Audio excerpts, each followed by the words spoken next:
Ruby Ball en deuxième position, Caruso qui est troisième, La Señora quatrième, précédent Saint-Duchesnais avec Pibrac. Rochouel les Sables des Ongrets essaye de suivre le bon wagon avec Remember Rose qui a le meilleur avec Gaëtan Mazur qui le sollicite. 2 longueurs d'avance maintenant pour Remember Rose dans le tournant final sur Ruby Ball avec Caruso qui est en troisième position, Saint-Duchesnais qui est quatrième, La Señora venant cinquième, les autres sont battus avec Remember Rose, Gaëtan Mazur qui lui demande d'accélérer, Ruby Ball qui se lance à sa poursuite maintenant, Caruso qui est troisième devant Saint-Duchesnais et La Señora. Encore 2 obstacles à franchir, Remember Rose côté corde qui a le meilleur, Ruby Ball maintenant qui vient l'attaquer, Caruso qui est en troisième position devant Saint-Duchesnais et La Señora qui est en retrait. Entre les 2 derniers obstacles avec Remember Rose côté courte qui a toujours l'avantage, Ruby Ball est deuxième avec Caruso qui s'annonce également, Saint-Duchesnais est quatrième. La dernière haie avec Remember Rose qui a le meilleur, Caruso qui vient l'attaquer, Ruby Ball est en troisième position devant Saint-Duchesnais avec Remember Rose côté corde qui a tendance à partir sur sa gauche, qui a toujours le meilleur, mais Caruso maintenant qui vient l'attaquer, Caruso qui a peut-être pris la mesure de Remember Rose, mais ce dernier qui se défend comme un beau diable, Remember Rose, Caruso, les Galorini qui vont s'imposer, c'est Caruso qui dispose tout à la fin de Remember Rose, la troisième place pour Ruby Ball devant Saint-Duchesnais et Pibrac.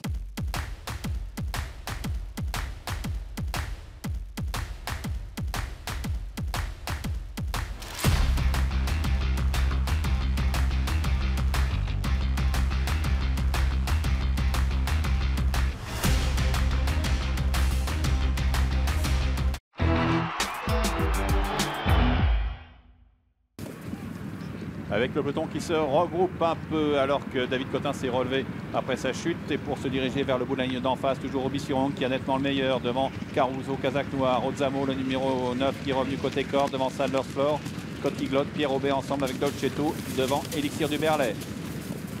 Avec Robissiron qui aborde en tête le dernier tournant devant Ozzamo qui est maintenant dans son proche sillage, Caruso toujours là devant Sadler's Floor alors que Scott Kiglot semble complètement cédé maintenant. Sortie du dernier tournant pour le 4 Robissiron, les Bertrand Tellier devant Ozzamo qui sont côté corde avec ensuite Caruso qui est toujours là, 4 ou 5 longueurs devant Sadler's Floor, Pierre Aubet et Dolcetto. Sortie du dernier tournant de ce prix Georges Courtois 2012 avec toujours Robissiron devant Ozzamo avec Caruso qui revient à l'extérieur ainsi que Sadler's Floor tout en dehors. Entre les 2 derniers obstacles, Robissiron qui a semble-t-il encore des ressources, Ozzamo sollicité là côté corde avec Caruso et Sadler's Floor qui reviennent à l'extérieur.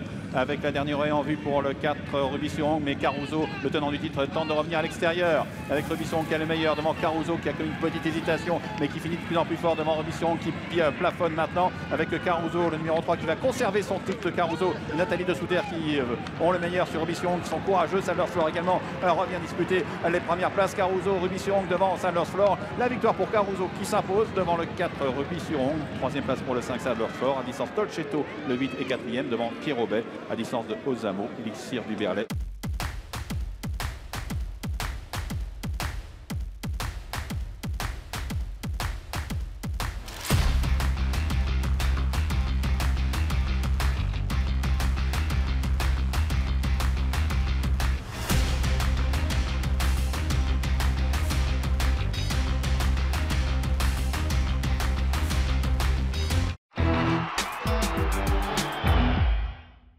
Rien n'est joué, hein. Tous les choses sont encore en course pour la victoire avec Melozzo côté corde qui a toujours l'avantage, Hippomen qui passe à l'offensive avec Scorpio Imperator, Ken Fury également qui a quitté les derniers rangs, grandissime au centre de la piste qui prend maintenant semble-t-il l'avantage alors que Yala Bibi tente de venir tout à l'extérieur.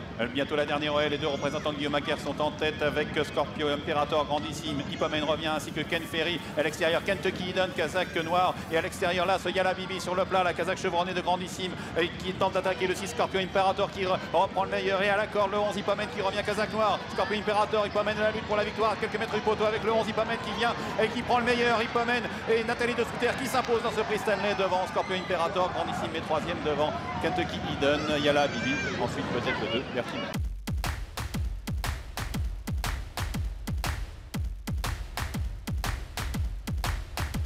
Je remercie lui et tout le monde. Je pense qu'il vous a tout dit la dernière fois, voilà, mauvais scénario. Et puis aujourd'hui, il a montré ce qu'il était capable, mais on croyait déjà avant lui. Donc maintenant, autour de Caruso, ça commence bien. Oui, c'était plutôt bien pour vous d'être à cheval avant justement le Grand Steeplechase de Paris et de gagner en plus. C'était bien d'être en selle, mais je me pose pas de questions. J'ai eu pas mal de sons de la vie et je sais que maintenant, à partir du moment où je monte, il faut les monter à 100%.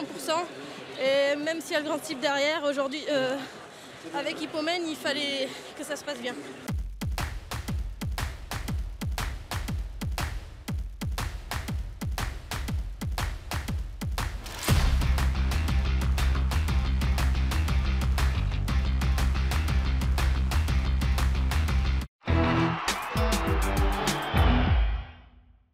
Donne le change qui pour l'instant soutient la comparaison avec Roi Mage, le favori qui est à sa hauteur pour aborder le tournant final. Incroyable Want of Nail également, l'une des petites valeurs qui s'accroche. Garazil qui est là en embuscade à la hauteur du numéro 1. Edjoy et Grandeur Nature qui patiente toujours à l'arrière. Direction l'entrée de la dernière ligne droite, donne le change à l'avantage. Edjoy essaie de passer à son intérieur. Roi Mage est là, Want of Nail s'annonce. Garazil n'a pas été encore lancé par Gaëtan Mazur. La lutte s'annonce magnifique entre ces 5 là. Et Grandeur Nature qui essaie de tracer une belle ligne droite ensuite. Donne le change qui réaccélère et qui a toujours le meilleur pour se diriger vers l'avant-dernière haie du parcours. Il a bien failli se tromper mais reste néanmoins debout avec Want of Nail qui va jouer son va-tout et qui attaque à l'extérieur. Elle vient prendre l'avantage. Want of Nail. Edjoy, il est relancé à l'intérieur par son partenaire. Want of Nail qui pour le moment garde un léger avantage sur Donne le change. Roi Mage et Garazil qui tentent de revenir au centre devant Edjoy. La dernière, Garazil donne le change qui se bouscule. Want of Nail en profite à l'extérieur avec en 4e position Roi Mage. Toujours l'avantage pour Want of Nail. Roi Mage, Garazil qui sprint ensuite avec Donne le change. Want of Nail a le meilleur sur Garazil à quelques mètres du but.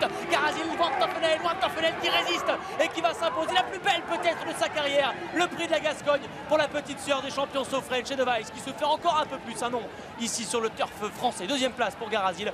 Roi Mage est 3e. Donne le change 4e devant Edjoy et Grandeur Nature.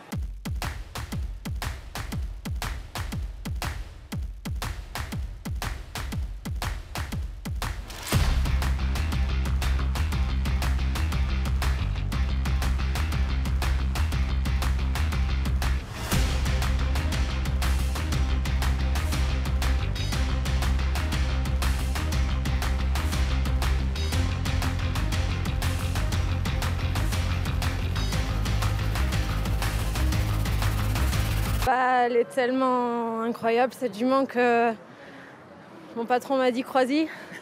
Et nous quand on est jockey, de toute façon on espère toujours qu'on va gagner. Le seul point négatif c'était qu'elle ne connaissait pas le type de Compiègne mais elle s'adapte à tout. Et c'était quand même un bon engagement comme elle était bien placée au poids. Après il y avait les spécialistes d'ici. Mais elle est tellement...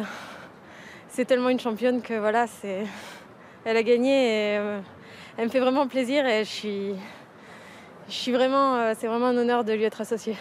Je redis ça à chaque fois, mais elle est incroyable. Qu'est-ce qui fait que c'est une grande jument? On a l'impression qu'elle sait tout faire, les polyvalentes. Il y a tout ça, et puis elle est généreuse, elle donne son cœur, elle saute parfaitement. Elle est toujours à l'écoute. En fait, quand ça se passe mal, je m'en veux parce qu'elle fait tout bien. Elle écoute tout ce qu'on lui dit. Donc s'il y a un moment où on fait quelque chose de pas bien, c'est moi qui ai fait une erreur, quoi.